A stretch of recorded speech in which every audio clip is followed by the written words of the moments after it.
Live from Washington, this is BBC News. The third Republican presidential debate featuring 5 candidates has just wrapped up in Miami. Israel claims Hamas has lost control of northern Gaza. We report from inside the territory. The overriding impressions I have from being here is, first of all, the level of force that Israel has brought to bear on the Gaza Strip. A vast amount of military power. In addition, the level of destruction. Plus, a breakthrough for thousands of actors on strike in Hollywood.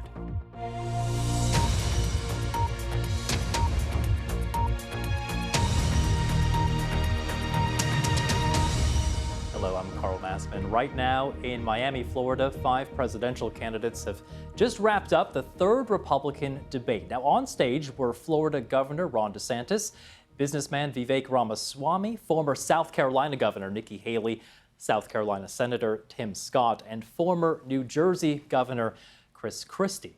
Of the 5, DeSantis and Haley are polling highest in second and third place, respectively. Of course, though, they are well behind former President Donald Trump, who didn't show up tonight to that debate and said he was nearby at his own event. Former Vice President Mike Pence has since dropped out of the race. North Dakota Governor Doug Burgum did not qualify for this debate in Miami. Now, topics on stage range from the Israel-Gaza war to Ukraine to Iran, and hate crimes were touched on as well. Now, meanwhile, former President Trump hosted his own events in South Florida, just a few miles away from the debate in Hialeah. He accused Democrats of weaponizing law enforcement against his campaign. He also highlighted his support among voters in some key swing states, in those numbers coming out in some recent polling data. Speaking to the Miami area crowd, he attributed his polling leads to what he called surging support among Hispanics, African Americans, and young people. All right, well, let's go live now to our Helena Humphrey. She's standing by for us live at the debate there in Miami. And Helena, it's just wrapped up. Which candidate seemed to stand out on stage tonight? Well, Carl, I think it's fair to say that the candidates to stand out were the trio that we saw stand out back in sunny California as well. That is Ron DeSantis, a man here on home turf, Vivek Ramaswamy, a more provocative candidate, I think it's fair to say, and then Nikki Haley, who's been seeing a recent surge in the polls, all of them trying to have a breakthrough moment, cognizant of the fact that Donald Trump is 40 points clear of Ron DeSantis as the main challenger. But I'm not necessarily sure if any of them had that real breakthrough, that acceleration that they were looking for. Vivek Ramaswamy certainly was the one to kick things off with a more aggressive stance, but many of his ideas fall even outside of the mainstream fray of the Republican Party and may gain less traction with the American public. But Ron DeSantis, a man here on home turf, talking about his gubernatorial victory last year. Take a listen to his best attempt to try and shake up and break away from the Republican pack. I'm sick of Republicans losing. In Florida, I showed how it's done. 1 year ago here, we won a historic victory, including a massive landslide right here in Miami-Dade County. That's how we have to do it. So I promise you this, as the nominee, next November, I'll get the job done. And as president, I will deliver your time for is you. up. Yeah, that moment there, of course, referring to Tuesday's election results in which Republicans got some disappointing results in several states. Now, Helen, of course, you mentioned these candidates really trying to differentiate themselves, not just from the leader, Donald Trump, but among the pack there on stage. And that might have led tonight to a couple of tense moments on stage. Well, the third debate, Carl, is always going to be the place to do it. That's when really candidates have to try and go on the attack if they want to distinguish themselves from each other. And we did see it come about 20 minutes in, provoked by Vivek Ramaswamy, as I said, the more provocative candidate on stage tonight. But when it came, it was in relation to TikTok and whether TikTok should be banned in this country, leading to some quite testy exchanges between Vivek Ramaswamy and Nikki Haley. Take a listen to that. In the last debate, she made fun of me for actually joining TikTok while her own daughter was actually using the app for a long time. So you might want to take care of your family first. Leave my before daughter appreciating out of your anybody else's voice. adult daughter. The next generation of Americans are using it. And that's actually the point. You have her supporters propping her up. That's fine. Here's the truth. You're just the easy scum. answer is. Yeah, a pretty tense moment there between Vivek Ramaswamy and Nikki Haley. Now, this, of course, was the first debate, Helena, since that attack on Israel, and the situation in the Middle East also played a big role in tonight's debate. Absolutely. It was the second question tonight to be addressed. All of the candidates coming out onto the stage voicing their support for Israel, though through different degrees. Tim Scott, for one, coming out saying that not only should be there full support for Israel, but also strikes on Iran, specifically with support to, he said, Hezbollah and to Hamas as well. Vivek Ramaswamy taking a more isolationist approach and being called out by Nikki Haley for that, saying she and Putin would be salivating to hear of someone of your stature running for president saying something like that. Ukraine, of course, was also spoken about, and I think potentially a little bit of a misstep there from Ron DeSantis, who dodged that question over whether there should be more military aid, security aid to Ukraine, pivoting instead to speak about the southern border. And I think perhaps that gave Nikki Haley something of a bit of momentum there, being able to flex her muscle when it comes to foreign policy as the former U.S. ambassador to the United Nations. Right, our Helena Humphrey there covering that debate for us in Miami. Thank you so much.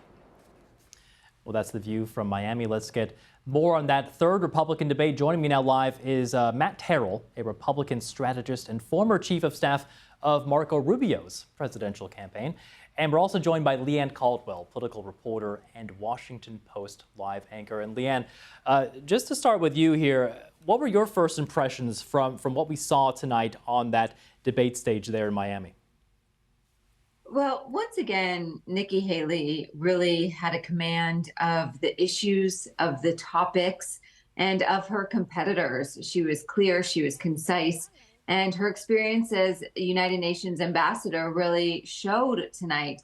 My other takeaway is that Vivek Ramaswamy, someone who is below Nikki Haley in the polls, was really trying to make a splash by personal insults, by attacking his competitors, and really trying to differentiate himself from them. It obviously aggravated Nikki Haley. At one time, she called him scum. She got angry at him for invoking her daughter when it came to the TikTok debate. But ultimately, the bottom line here is that there are just two different Republican primaries that are happening. We have this kind of normal primary where candidates are vying for voters' attention through traditional means of campaigning and through debates. And then you have the other primary where the former president is running almost as an incumbent all alone. And so it's just an uphill battle for any of these candidates to really overtake Donald Trump at this point. Matt Terrell, you are a veteran, of course, of these kinds of debates. What did you make of what we saw tonight? Certainly, we saw the candidates on that stage, going after each other. They're drawing contrasts among each other on a debate stage tonight. And look, the reality is they weren't really drawing strong contrast between themselves and former President Trump. We saw some of that, particularly in the beginning of the debate. But by and large, this was a debate that's among the candidates on that stage. And the reality is former President Trump is the clear frontrunner in this race. He is leading in all the polls by and large, and particularly in states like Iowa, New Hampshire, and South Carolina. He has commanding leads in those early states to ultimately decide who the Republican nominee for president will be. The reality is this is now crunch time for these candidates. We're now in November, and voting in places like Iowa, New Hampshire, South Carolina, that's right around the corner here. That's not that far off. So look, it's one thing to be drawing contrasts earlier in the process among those candidates who aren't the leaders in this race. Right now, these candidates we saw in this debate stage tonight were drawing contrasts among each other. They really need to be drawing contrasts among themselves former President Trump if they expect to have a chance at winning this nomination. Well, Matt, let me just follow up with you on that point just briefly then. Why do you think it is that so late in the game now, we're still not seeing some of these candidates who, as you mentioned, are trailing by double digits to former President Donald Trump? Why are they not then going on the attack? Well, in order to have a successful campaign for president, you have to have a lane. And right now, former President Trump is taking up a very wide lane in the Republican primary for president. You have the GOP-based voters who ultimately decide this nomination, as we all know. Many of them are in lockstep right now with former President Trump. And even those voters who may still be undecided in this Republican primary for president, they still like former President Trump. So the challenge for these candidates is trying to find a lane. We saw some of these candidates, particularly early on, and even in tonight's debate, try to point to electability, i.e. that they are more electable than former President Trump when it comes to the general election and defeating President Biden. But the biggest challenge that these candidates have to that argument is President Biden. Right now, many of the polls show that President Biden is not doing well, particularly in those key political battleground states that ultimately decide the 2024 general election. I think a lot of these GOP-based voters are looking at former President Trump and looking at all the candidates, and they believe, at least based on polling right now, that many of these candidates, including former President Trump, has a very good chance at winning the general election. It is a challenge right now for these candidates to find a way to break through. None of these candidates have found that path yet. Well, Leanne, let me just come over to you then, because one way it seemed tonight that some of these candidates wanted to put some distance between themselves and President Biden was when it came to foreign policy. And this was the first time that we've seen many of these candidates now talking at length about the situation in the Middle East, of course, the first debate since those attacks on Israel. What did you make of the way that many of these candidates responded to those sorts of foreign policy questions? Well, there wasn't. Well, they wanted to be as tough as possible when it comes to talking about Hamas, Iran, Hezbollah.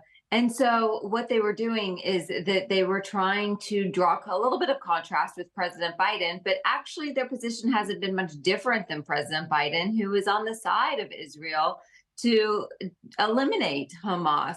But they, other than Vivek Ramaswamy, were very tough in their language in saying that they have to get it done. Where you saw the biggest difference is on Ukraine, where some of these candidates really struggled to articulate a clear position on Ukraine, because that is such a fraught issue within the base, where you have the base of the party who is very skeptical of giving more aid to Ukraine.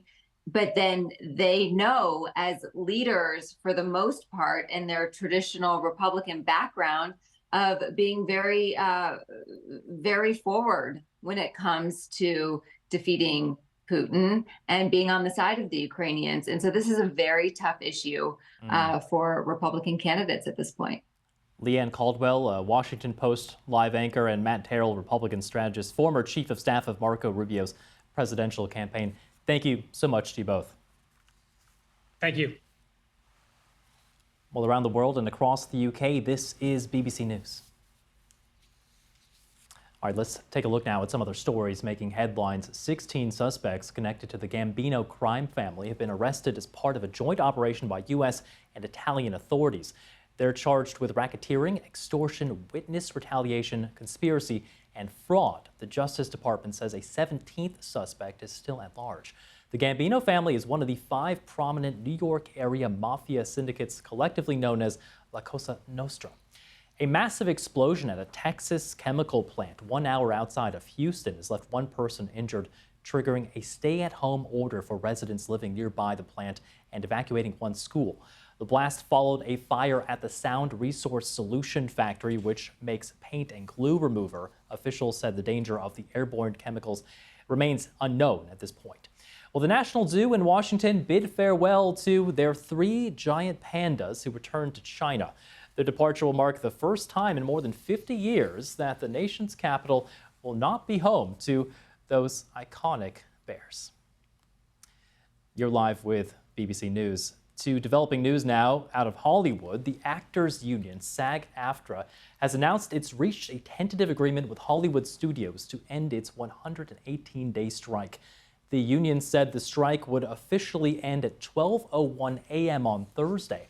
Members initially walked off the job back in July. In a statement, the union's negotiating committee said this: in a contract valued at over $1 billion, we have achieved a deal of extraordinary scope that includes above-pattern minimum compensation increases, unprecedented provisions for consent and compensation that will protect members from the threat of AI, and for the first time establishes a streaming participation bonus.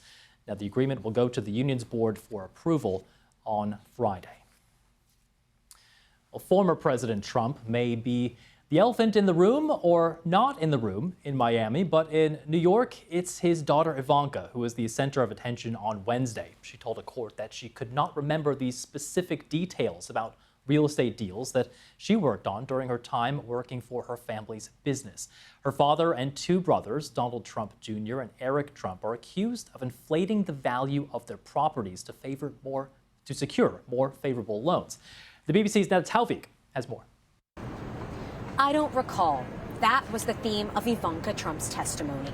She is the one who negotiated the loans that are under scrutiny in this case. But even when prosecutors displayed her own emails and communications in court, she claims that didn't help jog her memory either on the specific conversations she had with Deutsche Bank or other Trump Organization employees. And her responses frustrated prosecutors. Her demeanor, smiling brightly and answering in even tones, was a sharp contrast to her father's combative style. But like her brothers, she is seeking to distance herself from her father's financial statements and the methods used to calculate his assets. To the Middle East now, where Israel is saying that Hamas has lost control of northern Gaza. 50,000 Palestinians have left Gaza City after Israeli forces opened the main road leading south. The route was kept open for 5 hours and is expected to reopen on Thursday. The Hamas-run health ministry says almost half of those killed in Gaza in the last day were killed in the south, an area meant to be safe. The health ministry also says more than 10,000 Palestinians have now been killed. And possible progress in the release of some hostages, a source telling the BBC that discussions are taking place for the release of 12 hostages, half of them Americans, in exchange for a 3-day humanitarian pause. Meanwhile, the G7 foreign ministers meeting in Tokyo have urged Israel to agree to a humanitarian pause in fighting to allow more aid into the enclave, but stop short of calling for a full ceasefire. Here's U.S. Secretary of State Antony Blinken. We had in-depth discussions about the steps that we are taking to address urgent needs on the ground.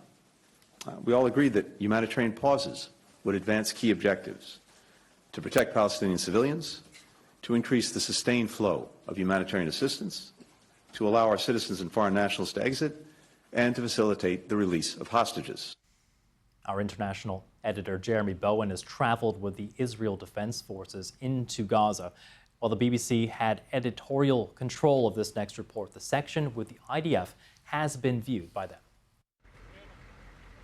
Like young soldiers in many wars, Israeli troops looked excited, not apprehensive, as they made their final preparations to join Israel's invasion of the Gaza Strip.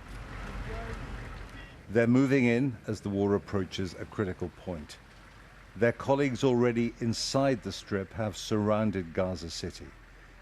These men might be part of the next stage, locating Hamas tunnels and fighting street by street. Israel's prime minister promised his country a mighty vengeance against Hamas, but with so much firepower, one question: is Israel following Joe Biden's advice not to be blinded by rage, to defend itself but also protect the lives of Palestinian civilians? We went into Gaza with the Israeli army on condition we didn't reveal their positions. Video shot after they took us through the gap in the fence into Gaza, though not this script, had to be submitted to their military censors. We got out of the back of an armored vehicle and walked into a wasteland. After a month of airstrikes and more than a week of tanks and troops, every building I saw was damaged or destroyed. They wanted to show us what they said was a Hamas weapons factory in this wrecked structure. Yeah, this is scuba diving equipment that's meant to come from sea, from their land to our land. And they made drones that dropped bombs, he said, in this workshop. Places like this, he said, originated the 7th of October attacks. But upstairs was a family apartment. The soldiers said it was more proof that Hamas used civilians as human shields, building bombs, underneath a bedroom used by children. The officer said Hamas, not Israel, was responsible for civilian deaths. We know intelligence. We know what we hit. We know the targets. They're approved by our command. It's not that I wake up and my objective is to ruin the city. I aim for enemy and enemy only. And I use all in my power to hit the enemy only. So judging by the destruction here, the enemy was everywhere, you'd say? Yes. Yes. Israel's strategic equation measures the destruction and death it's brought to Palestinians in Gaza, civilians as well as Hamas, against the pain of its own people and the importance of making them feel safe again. The overriding impressions I have from being here is, first of all, the level of force that Israel has brought to bear on the Gaza Strip. A vast amount of military power. In addition, the level of destruction. Massive destruction, thousands of homes gone. Israel says a military necessity, self-defense. Abir's view was different. She said it was because of Israel's bombardment, because nowhere was safe, because there was no food or drinking water for the children, and because Israel had bombed the bakeries. Israel said 50,000 Palestinians moved south after it promised safe passage. Hamas released more videos of its fight against Israel in Gaza's streets. It claims victories, but it is vastly outgunned. Hamas cannot win a toe-to-toe fight with Israel, but guerrilla tactics, hit and run, might drag the war out for months and force a ceasefire. More Israeli tanks were moving forward as we left the Gaza Strip this evening. Israel's Western allies support the invasion. But America's reminders about the laws of war and the pressure for humanitarian pauses suggest even Israel's closest allies are queasy about this war's human catastrophe. Jeremy Bowen, BBC News, Gaza. Back here in Washington, Republicans on Capitol Hill are also gearing up for a funding fight over aid to Israel and Ukraine. President Volodymyr Zelensky says that Ukrainians are concerned. While U.S. support for Ukraine may come into question, the EU appears to be strengthening its ties. On Wednesday, the bloc's executive body recommended formal membership talks should start. President Zelensky has welcomed the decision, saying, quote, "The history of Ukraine and the whole of Europe has taken the right step." But those talks will not begin until a set of conditions have been met, and that could be difficult while Ukraine remains at war with Russia. The BBC's Sofia Betita has more. This is very good news for President Zelensky. He said that this is a historic decision which would give fresh motivation to his troops, especially at a time where he is concerned that the war in the Middle East is taking away the focus from the war in Ukraine. Now, in reality, the EU is facing a dilemma. On one hand, they want to send a strong signal of solidarity to the Ukrainian people to show that Ukraine belongs in Europe and not in the Russian orbit. But in reality, it would be very challenging to take in a country that is at war. Ukraine is the most heavily mined country in the world. It's awash with weapons, and about a fifth of its territory is controlled by Russia. Also, it takes about 10 years to become a member of the European Union. There are a lot of technicalities and caveats. So in practice, a strong political signal coming from the EU, but it may take years before Ukraine finally joins the European Union. All right, before we go, let's check in one more time with our Helena Humphrey, who is in Miami at the site of that third Republican presidential debate. And Helena, after watching tonight, what do you think voters will be taking away from this third debate? Carl, it was certainly a spirited debate, but I think the elephant in the room, of course, was Donald Trump. The fact that candidates on the stage didn't really criticize him, didn't really strongly go after him, perhaps tells us that they still haven't worked out how to not alienate his MAGA supporters, how to bring them over to their campaign, and they're going to have to try and work that out if they want any hope at getting to the White House. Of course, going into this, a lot of questions about whether Nikki Haley could capitalize on her surge in momentum. I don't think she necessarily had that full breakthrough in terms of catching up to Trump, but she certainly was very fluent on foreign policy when some other candidates shied away from answering questions head on. For example, when it comes to further funding to Ukraine, she was very clear, saying that the world is on fire. And I think that this field also showed that they did take note of what we saw yesterday in terms of those state and local elections, particularly when it came to Ohio and abortion. There, for example, we saw a softening of language on abortion. But I think, there was very little discussion about Donald Trump, and I think that speaks volumes. Of course, Trump holding his own arrival event tonight in Florida as well. Helena Humphrey in Miami, thank you so much for your reporting. Of course, the road ahead. The Iowa caucus is not far away, just a few weeks away, coming up in January. I'm Carl Nassman here on BBC News. Stay with us. We have more coming up at the top of the hour.